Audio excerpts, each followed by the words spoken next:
Good morning, Dubai. Welcome back to Lovin Dubai show, where we go through all of the trending stories in Dubai and across the Emirates. Our top story today, of course, fuel prices rise once again for the month of March.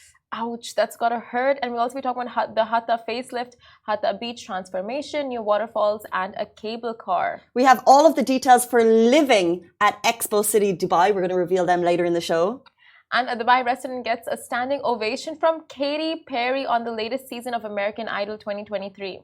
And Atif Aslam reveals his love at first sight moment. Oh my God!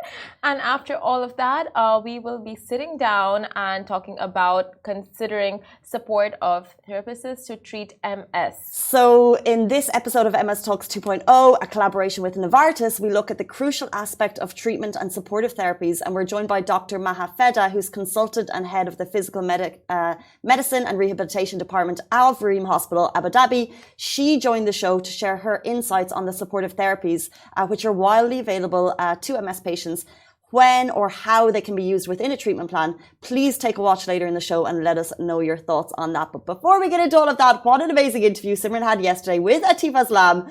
Not only did you talk about his upcoming show, but also he revealed some nice details.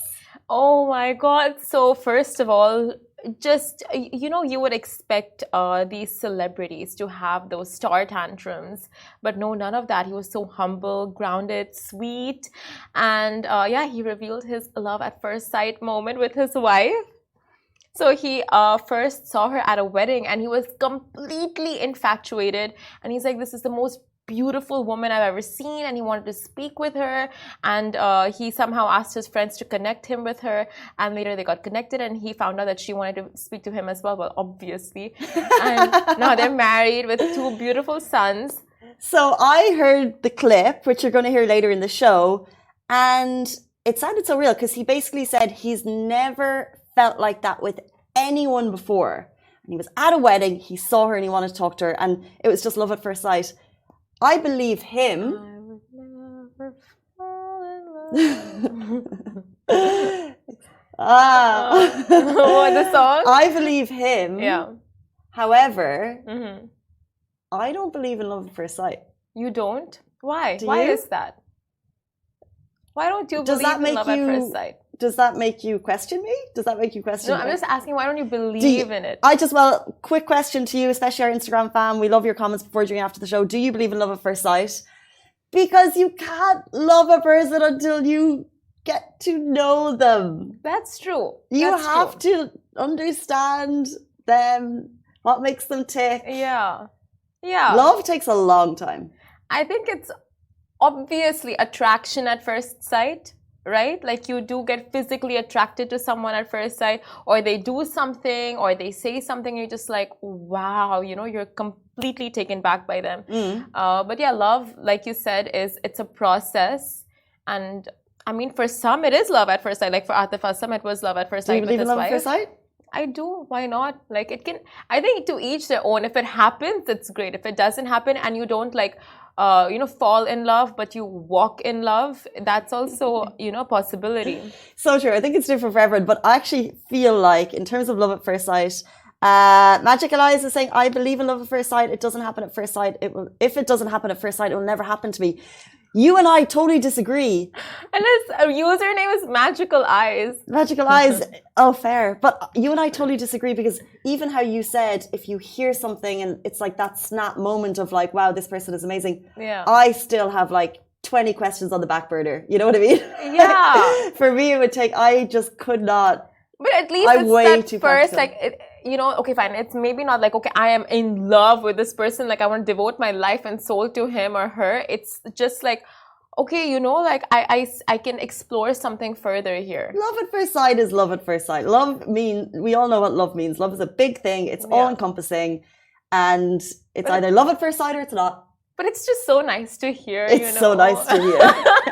It's so nice to hear, as you said, a humble rock star basically fell in love at a wedding.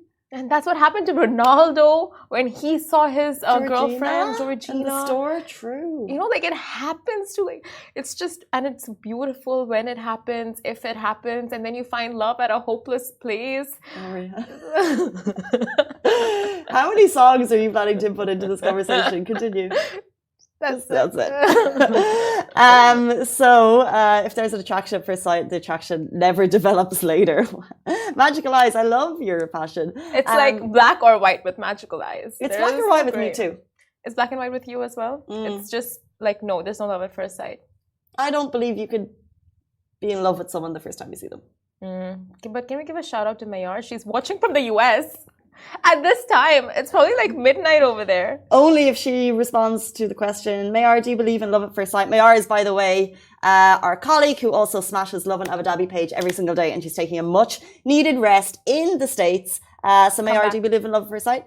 Come back, Mayar. Come back. Let's jump into our next story. Yes. You guys, this is quite tragic, so you may want to, grab those tissues because UAE fuel prices have gone up once again for the month of March. Now, it's March 1st, the beginning of a new month, new beginnings, new week, not new week, sorry, just a new month, and which means fuel prices for the month of March are out, and for the second month in a row, fuel prices have gone up.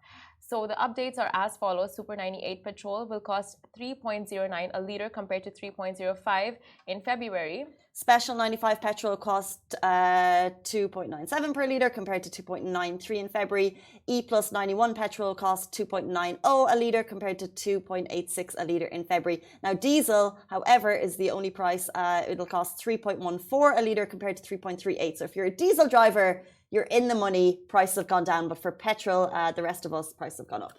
So I was roaming around Dubai, not late last night, but like till 10 p.m. I was just out and, just out. And I was just, now that I'm recalling, I passed by a few petrol stations and I didn't see the long queues last night. I think people have just given up. They're just like, whatever. At this point, whatever. But happens. Also in this case, like it's risen, but is it going to have a dramatic cost?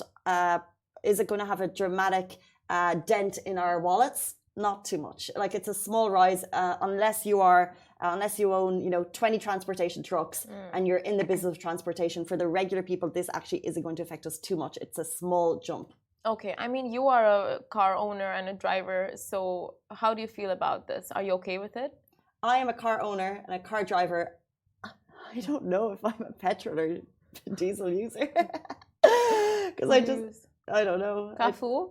Yeah. It's my every time I go to the pump, I have to open my Cafu and check which one I am. Oh, I think you're a special. No, special. Some people, user. cars are their thing. No. Other people, cars are not their thing. Cars I mean, like are not my when you thing. refill fuel, right? I'm sure you ask for the special, right? Like refill special.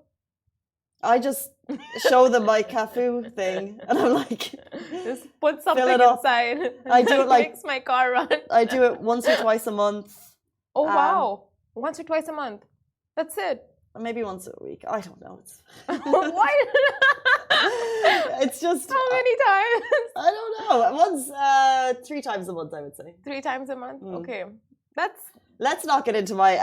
I think it's not a massive rise. So although it's a rise, and we can talk about the fact that it's jumped for this month, it's actually not massively significant unless your transportation is your business. Guys, let us know how many times a month you refuel, because Casey only refuels thrice a month, sometimes twice a month, maybe even once a month. I live next door.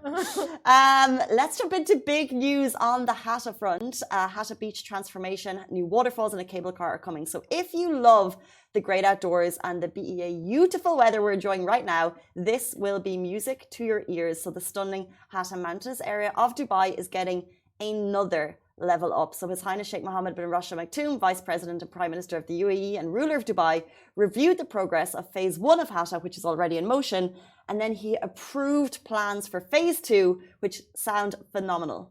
That is so exciting. Now, Phase 1 saw the construction of the souk, which spans 146,000 square feet and features 7 shops, 6 indoor and 7 outdoor kiosks, along with planting 13,000 native trees across the region, including residential areas, cycling tracks, and roads. And now here comes the fun part. So Phase 2 has been approved yesterday. It includes 22 projects and one key plan, which is to transform Hatta Beach. So Hatta Beach will become an all-season tourist spot. It's going to be phenomenal. Along with that, they're going to have the Hatta Waterfalls constructed in the vicinity of the Hatta Dam.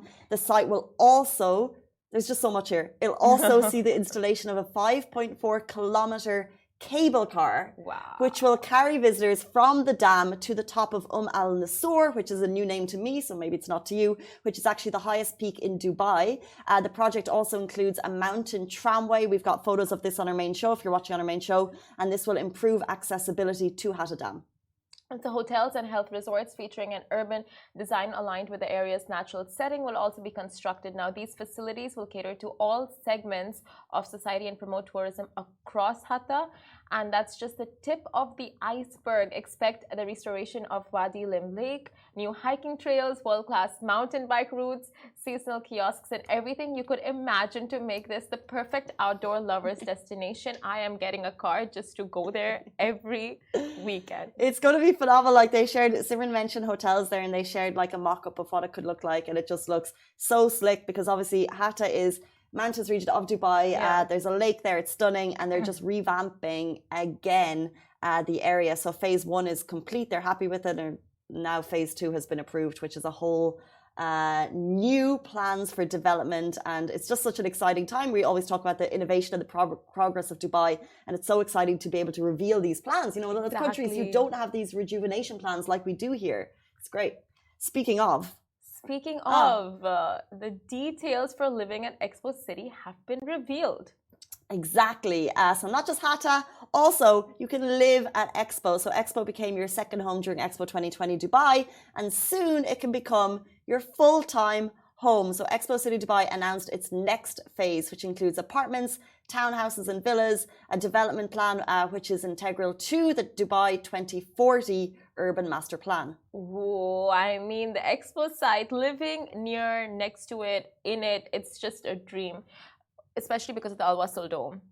Doesn't get better than the Al Wasl Dome. So if you want to live in Expo, expect new communities with incredible Expo attractions on your doorstep. The homes will exemplify the best practices in innovative, environmentally friendly designs with a focus on well-being and sustainable living. And you'll have leisure facilities, dining options, and event venues, as well as 10 kilometers of cycling tracks, a 5-kilometer running track, children's playgrounds, and a 45,000 square meter of parks and gardens nearby.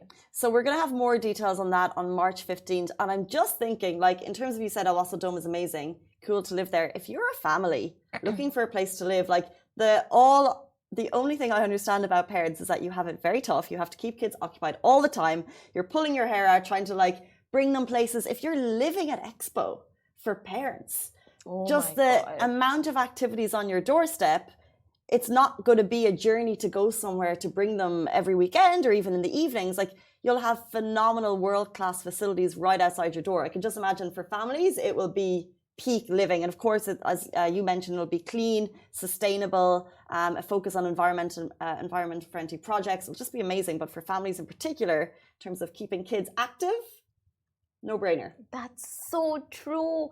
The entire stretch of Expo 2020 at your doorstep, that is incredible. And the number of events that keep on rolling there. Exactly. And then also the learning opportunities, like COP28 is coming up. Like it's not just like, you know, it's fun, educational, informative. Very true. And world, you know, encompassing. Exactly. And they already said they're going to have restaurants and cafes, just like so many things popping up there. And you can even imagine like the space they have for the concerts. Like, you know, concerts will be a walking distance from your house. I want to shift. If you can't get tickets to Coldplay, of course you'll be able to hear them. Not saying Coldplay is coming. Calm down. Are they coming? I did not say Coldplay is coming. Again? I'm just saying they played at Expo Al Wasl Dome. It was. You heard it here. Casey said. It was Coldplay. It was the concert that if you're at, you'll remember for the rest of your life. And if they ever come again, or if anyone else, like Alicia Keys, like. The number of concerts. Is she coming again? No, but I'm just saying they were the most memorable concerts. And of course, that's just not just because Expo is over, it doesn't mean Al Wasl Dome is over. It's still there. It's still standing. There. They're going to bring more in. And if you can't get tickets, it'll be on your doorstep. You just open your windows and take a listen. I want to shift. Okay, so one resident who's not shifted, but she has gone to the US and has landed herself with a golden ticket. Let's talk about this. A Dubai resident gets a standing ovation from Katy Perry on the latest season of American Idol 2023. So shoot for the moon, and if you miss, you land among the stars. Beautiful. So the Dubai resident has landed herself among the stars with a golden ticket straight to Hollywood. And in the latest season of the reality show's singing competition, American Idol, that premiered on February 19th this year on the ABC television network, Nutsa impressed the judges, who are Katy Perry, Luke Bryan, and Lionel Richie, so much so that Katy Perry gave the talented 25-year-old a standing ovation for her Lady Marmalade Voulez-vous coucher avec moi performance. It is phenomenal. The talented singer and Hollywood dreamer who's been writing American Idol in her goal journal for 8 years, and she believes she was born to sing. So she's originally from Georgia, but of course 90% of the population here is from all over the world, but we claim people as our own if they are residents. So Nutsa, we are behind you. She works at the Theatre Dubai and was sweetly deemed as the J-Lo from Georgia. That's big. J-Lo from Georgia by Luke Bryan during her American Idol season 21 audition. Now, Luke Bryan can also be heard comparing Dubai to Las Vegas when asking Nutsa where she works back home. So he said, Dubai is, and then Katy Perry is like flashy. And he's like, flashy, right? Almost like Vegas. One day, by the way, those comparisons are going to stop. We're not like Vegas. Yeah. We're a whole other like level up of Vegas. It's Vegas is its own little hub of like a wild party, but we have so much beyond that. But people won't see we're not just like Vegas. But you know what? Like I think these comparisons are so normal. It's like wherever you live, you just want to like associate and relate. Because even if I go abroad somewhere, I'll just be like, okay, so this is like the Dubai of this place. This is like the Abu Dhabi of this place. And just to in my head, like to understand like the different vibes of the cities in the country. True, but I want to say if someone thinks it's like Vegas, I'll say, okay, we're like Vegas, throw in a bit of Singapore, and then even like New York, and also think about like the wildlife and nature element that people don't really know about. So like, there's a bit of Africa, and there's a bit of Tanzania. Why not? Because we have like safaris, we have like the whole world, nature reserves, we have it all. We have the whole world right here. We have the Sahara deserts. Exactly. That's Sahara. We have the deserts. Exactly. So and we have the ski resorts. What am I saying? We have the indoor ski venue. Bit of the Alps, Vegas plus Chamonix. But we digress. Why did you go there? You could have just stayed at the Ski Dubai resort, no? Stayed in the Kempinski and not said anything. Maybe I did. That's a flashback to January when I wasn't here for a month because I was living in France. We digress from Nutsa. So we're going to be following her journey as much as possible. Also, shout out to the residents who shared her story, because I think it was just someone just checking out American Idol on TV. They saw that she was from Dubai and they knew that we love to cover Dubai people doing anything great. So it's amazing that we got that story from you, kind stranger, who shared it with us. So thank you so much. And we love Dubai community doing anything on a local and international level. So as always, do share your stories of those. And you guys stay tuned, because right after a very short break, or maybe not even a break right now, we'll be going live with the interview that we had with Atif Aslam, and he reveals his love at first sight moment with his wife, who he has kids with, 2 of them, both boys. Stay tuned. Welcome back to the Lovin Dubai show, and right now we are joined by singer, songwriter, actor, and overall a Desi legend, and he'll be performing at the Coca-Cola Arena on Saturday, March 4th. Welcome to the show, Atif Aslam. Thank you very much. How are you? I'm good, thank you. So we just got your rehearsals with the Firdaus Orchestra. How was that? Fantastic. Every day is a new day for us. It has been 8 to 9 days since we've been rehearsing, and they are phenomenal, great musicians, and especially the fact that A.R. Rahman Saab, he's mentoring the whole orchestra, so which is a big deal in itself. But how is it like working with so many women? I mean, there's no such difference. No difference? Yeah, I mean, they all are very professional, and they're very tight, and we all are having a great time playing together. So you're no stranger to Dubai. You've been here so many times before, performed so many times before, but this time around you'll be performing with the Firdaus Orchestra. Yeah. So how would this performance of yours be different in comparison to your other shows? Okay, so the set list is going to be different. We have included a lot of new tracks, especially the ones that we have released recently. Secondly, we were giving a tribute to my favorite artists as well. And some of the songs by Rahman Saab, and some of my, I've revamped my compositions as well. So, I mean, the audience will be in for a surprise for sure, because they've never heard Atif this way before. Is it more soulful? Is it going to have like moments of energy, or it's going to have a mix? What's the vibe going to be like? So before this, I've been entertaining a lot of people at the concerts and stuff, but this show is completely for my own self, because I wanted to do this. I wanted to experiment this, and I wanted to collaborate with people who have worked with Beyonce, who've have been mentored by Rahman Saab. Mm-hmm. So I wanted to work with different sorts of musicians and see how my compositions will sound, how the Bollywood songs will sound when they will come in. So the fusion is going to be very nice. It's interesting when you will hear the whole symphony playing with dhol. Oh, wow. That's a different percussive instrument for an orchestra. So, which is why I think it's going to be a very different amalgamation. That sounds like some interesting fusions coming together. That's correct. But yeah, all of your concerts here have been sold out, jam-packed, so we can't wait for your concert on Saturday. Yeah. And speaking of Bollywood, this one song of yours, Pehli Nazar Mein, has stolen every girl's heart out there. So tell me, do you believe in love at first sight? Of course I do. I mean, I fell in love with my wife at the very first sight. It's a bड़ी example और कोई है नहीं. When I saw her at a wedding, that was the day.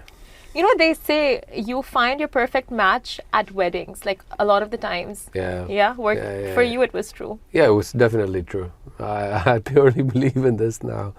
Well, I think people fall in love in different ways, and each to their own kind of situation. Yeah, they have different scenarios, and everyone's journey is entirely different. Some people get together, some people don't match, some people get married, some people don't, some people get separated, and all of that. I think it's just a part of journey. It's just how you perceive life, how you take a look at love. How was that moment for you when you saw your wife? Was it like a Bollywood moment where the song was playing in your head? So it was like, I really want to talk to this girl. I want to get in touch with this girl.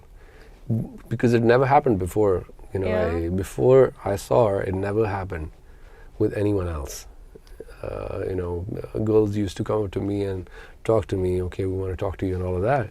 But it was different.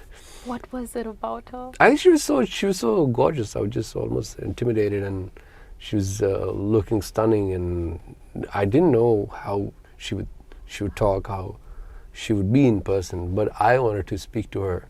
And I figured out that later on that she also wanted to talk to me. Oh, of course. Which was meant to be. Yeah, which was beautiful. So destined. Okay, so now let's talk about, I think what only not a few of your fans, only maybe Pakistani fans would understand. Would you consider yourself a burger or a bun kebab? What is the difference though? Okay, so a burger apparently is like a Pakistani who's very Americanized, that you know, I'm sure. Okay, and a bun kebab is someone who's like very rooted Pakistani, desi overall. Achha, I thought that burger ki definition ये होती है that someone who listens to their parents and cannot take their own decisions and all of that. So everything has to go through. The burger I think is like a little bit of a wannabe American one. Oh, okay. And like a very westernized, desi. Yeah. Would you consider? Well, I wouldn't consider myself a burger, but yes, I mean, yeah, I've done that. Yeah. Yeah. I wouldn't be shy from it. I think. Have you had your burger phase? Of course. I think कहीं ना कहीं सब burger होते हैं. As soon as you travel out of Pakistan, yeah, of course. We are the thing. No, we're not technically. I know now, but that leather pant phase and that leather jacket phase where you just want to win the world and everything. Yeah. So do you remember how you used to behave in your burger phase, going around like YOLOs? No, I tried to crack jokes that I would see on TV, or say something from the Bollywood promo that will go on TV, and the next thing I would know that the other person would know it from the promo as well. So I would be busted. So. And we were also asked to ask you if you're more of a biryani person or a pulao person. I think I'm a pulao person, yeah. Pulao? Yeah. Vegetable pulao. Pulao person. I'm like a mutton pulao sort of a person, yeah. You said vegetable pulao, you guys. Yeah, I did. So tell us your TV guilty pleasure. What could that be? Give me like right options. now. Okay, Stranger Things. What else is out? Mismatch just came out on Netflix. Let's talk about the most recent Netflix shows. You tell me. I don't watch Netflix anymore. It has been a long time. It's been a long time. Yeah, Peppa Pig probably. Peppa Pig? Oh, with your kids? With my kids, of course. So you just celebrated one of your kids' birthdays. Yeah. That was cute. So what are you doing for your birthday that's coming up? I don't know. Before that, my others, Abdullah's birthday is coming. Okay. And I'm excited for that. I hope I make it on time because the show is going to be on the 4th or the 4th, yes. 4th. So I'll have to travel back. So let's see. Okay, so what are your favorite tracks to perform on stage? We are looking forward to perform Raat. We are fusing it with some qawwalis as well. Okay. And then we have Tu Hire. Tu Hire, of by course. Rahman Saab. And then we have the latest one, Tera Mukra. Oh, So very we're just, songs. A lot of surprises. Okay, so I'm gonna list a couple of your songs, yeah? Tera hone laga hu, tu jane na, tera hua, tere sang, tajedare haram. So what do you say? T is your lucky alphabet. Oh, it has to be. Maybe I've been singing for so long. That could have been a reason. That's Because a correct. lot of your songs start with T, and they all perform. They all end up doing so well. Those numbers. Yeah, I should look into that. Yeah. It's just T now from now on. Only T. Yes. Also, like you've been in the industry for such a long time, like over 10 years now. Would you say that it's hard to make real friends in the industry? Does everyone just want something from you, or only friends for a reason? Or is it possible to It find? depends what you're looking for, actually. If you're here to work, then it doesn't matter. But if you're here for like PR and making friends and all of that, that's a different belief altogether. I have a lot of friends in the industry. Genuine, yeah, of course. And I've been fortunate enough to have them around me for a very long time. Some of the closest friends are still with me. Almost it has been like 19 or 20 years that I've been into this business. But I've never believed in the PR sort of friendship or acquaintances and stuff. Never believed in it. I think if your work is good, it doesn't need PR. Very true. Now, okay, let's talk about your celebrity crush. Do you ever have any Bollywood celebrity crush? No, am I not a human? Yeah. Okay. I had a crush on when I was growing up. It was Zeenat Aman. Okay. And it was Sushmita Sen. Of course. And it didn't last for very long. How come? Yeah, because I saw her at a party, and then I saw her, and then what I expected of there was nothing of that sort. But she's gorgeous. She's beautiful. They say you should never meet your idol. Exactly. Yeah. So it got busted as well. So. Oh no. And who else? No more crushes now. No more crushes right now. Oh yeah, now you're a married man. No more crushes, man. Oh no, so tell me, what's the secret to a happy married life? Say yes to the boss. Always say yes. Yes and sorry. Not just that. I think you need to understand where the other person is coming from, because you need to understand another individual. And for that matter, I think she also needs to understand where you're coming from. you cannot, both of you cannot be the same people in one room. You guys have different energies anyways. So there is a need of understanding each other and giving each other the right amount of time, right amount of space. I think time is what's needed in marriages. Time, space, communication. Time mostly. Time. You got to give your partner enough time so that the partner says, get out of the room. And if all else fails, just smile and wave. Well, yeah. I mean, there are all sorts of scenarios, alhamdulillah. I mean, I've been very blessed and fortunate enough to have Sarah in my life. And you've been in Dubai so many times. So 3 places, your go-to places when you're in Dubai. It could be restaurants, hotels, venues, anything. Anywhere where there's very quiet, anywhere where there's nobody. Where would that be?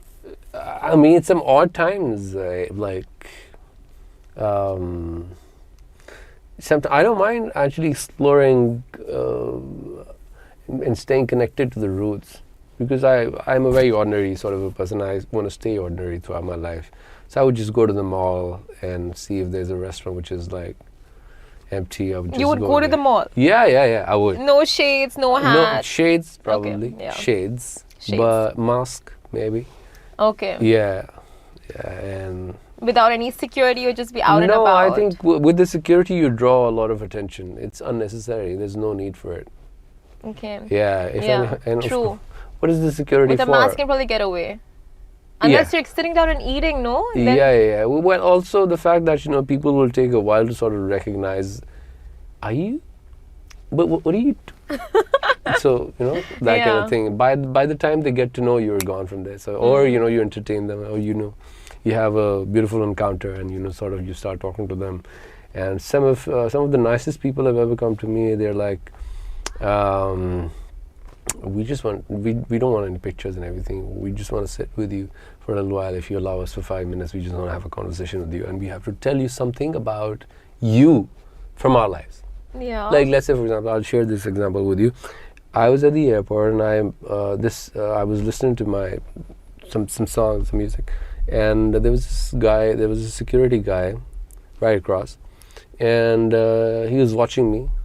And I was like, I figured that he will come up and ask for a picture and everything. He did after a little while, and he took a picture and said, I want to tell you something. Like, what? He goes, you wouldn't know, I've been a fan for a very long time, 15 years now, but the first time I went to Makkah, when I saw it for the very first time, I forgot about praying for my parents, my own self. I prayed for you. Oh my God. Wow. And to have that and to absorb that. That's beautiful. It's beautiful because that is your property. That is your asset. So beautiful. And if someone can remember you at that place in their prayers, it's actually an asset. That's so powerful. It is. So, I mean, I meet such beautiful people in my life. Number of lives you've touched through your music, be it falling in love or a heartbreak. Yeah. Like, your music has connected with so many people. Do you have a message for your fans? Well, keep falling in love, keep falling out of love, keep finding God, keep finding yourself. It's a journey. Yeah. And also, finally, are you loving Dubai, and why are you loving Dubai? Am I loving Dubai? Yes. Am I loving Dubai? Are you loving Dubai? Yeah, I am loving Dubai. You're loving all the Dubai. time. Of course. And why are you loving Dubai? Of course. I mean, beautiful musicians, amazing people, great hospitality, different cultures. You get to know a lot about other cultures as well. You get to meet so many people, different music, a lot of learning, which is why I'm loving Dubai.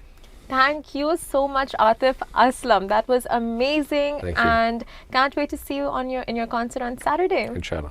Looking forward. Thank you guys for watching. We will see you same time, same place next week.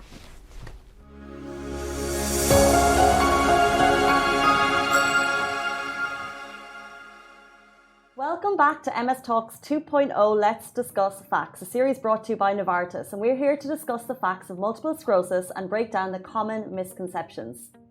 Being on a treatment plan for MS is crucial in controlling the disease, but MS also comes with symptoms that need to be managed. Joining us today is Dr. Maha Feda, consultant and head of the Physical Medicine and Rehabilitation Department of Reem Hospital, Abu Dhabi, to help us explore available supportive therapies and when or how they can be used within a treatment plan. Welcome to the show. Thank you for having me. So what are the supportive therapies that can be used for MS?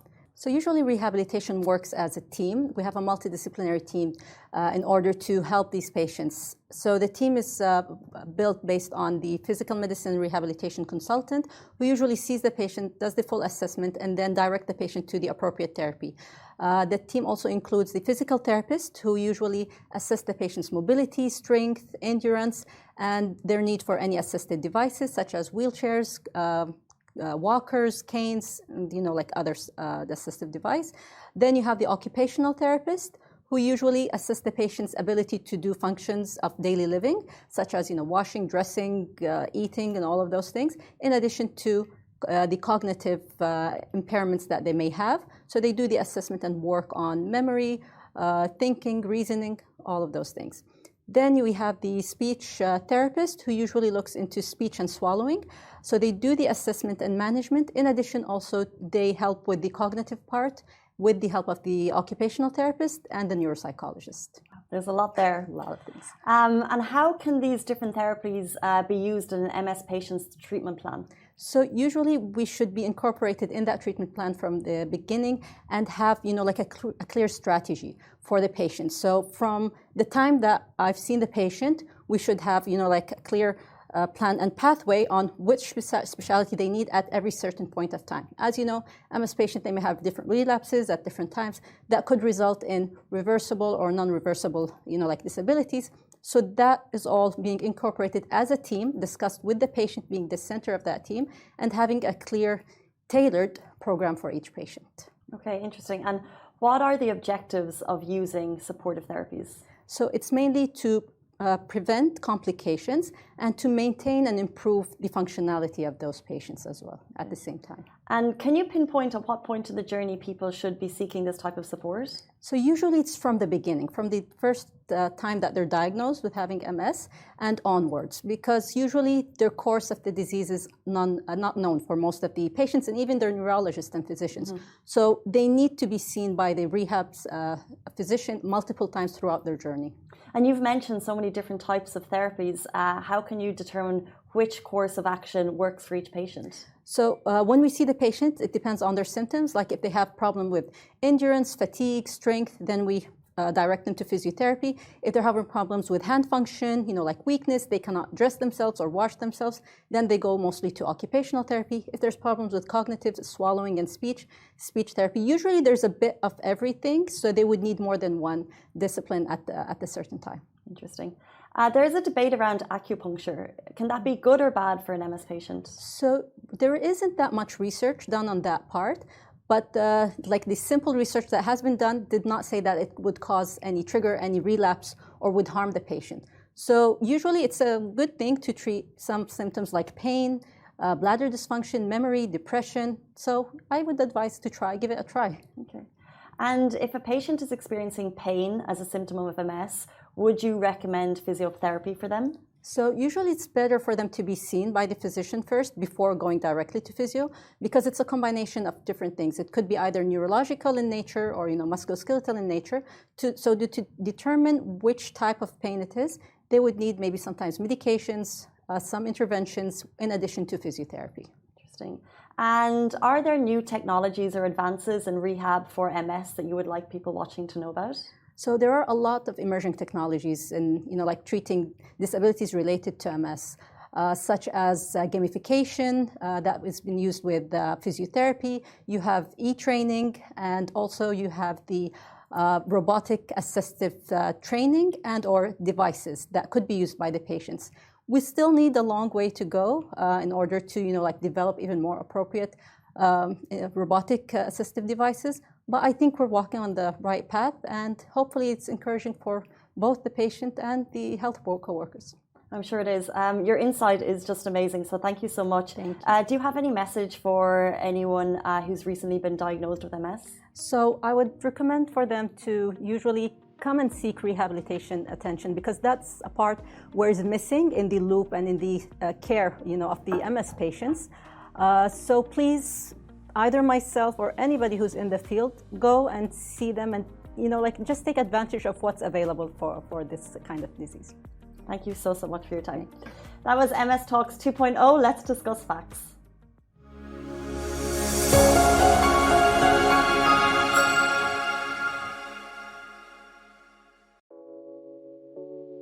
This show is brought to you by the Augustus Media Podcast Network.